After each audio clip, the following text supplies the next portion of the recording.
Volume of prism. V equals to BH. A prism is a solid multi-sided geometric figure with two identical ends called bases. So find the volume of a prism. First, calculate the area of one of the bases, then multiply it by the height of the prism. So volume is measured in cubic units.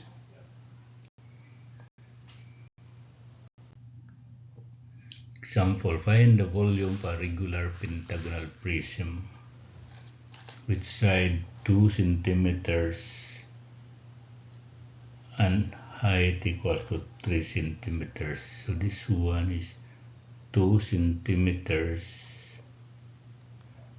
This one is 3 centimeter. Solution.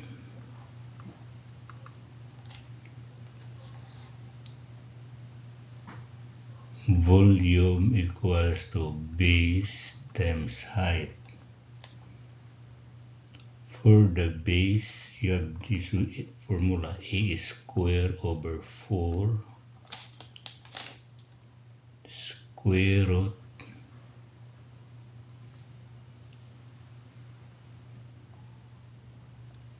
five times 5 plus 2 square root of 5 times height, or equals to 2 square over 4 square root of 5 times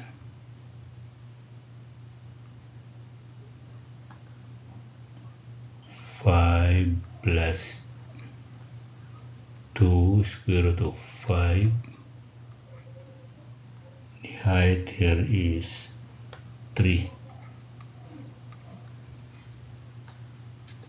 So volume equals to 20.64 centimeter cube.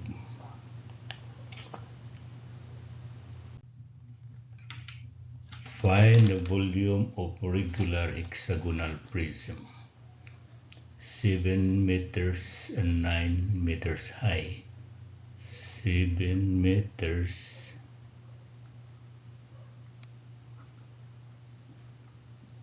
9 meters high. So solution.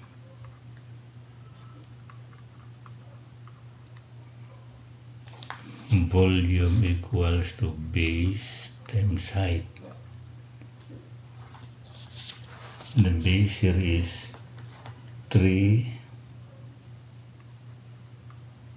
square root of 3 all over 2 times A square times height equals to 3 square root of 3 all over 2.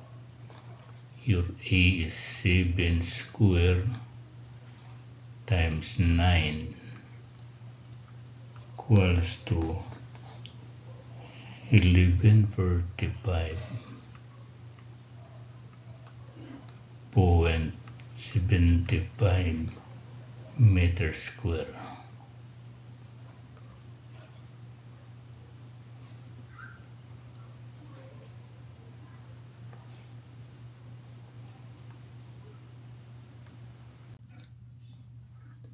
Find the volume of a regular heptagonal prism with sides 4 centimeter and altitude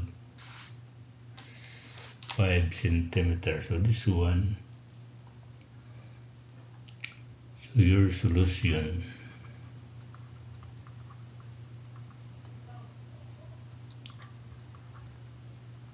Heptagonal equals to 7 sides.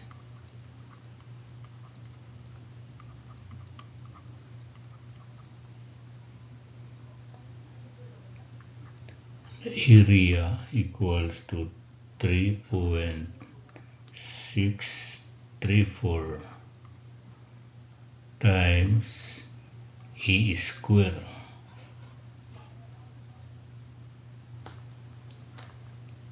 So your volume equals the area times the height.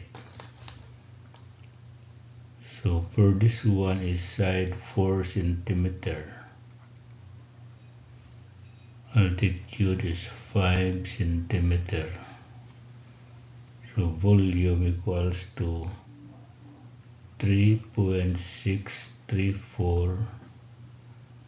Your A square is 4 centimeter square times, of course, the height. The height here is 5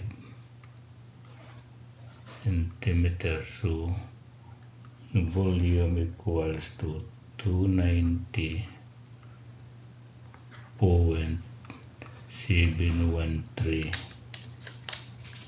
cubic centimeter.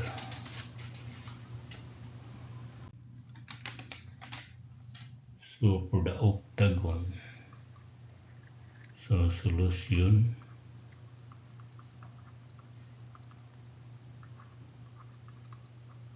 octagon refers to 8 sides. Area of the base equals to 2 times 1 plus square root of 2 times side square or A square. So your base equals to, or say, volume.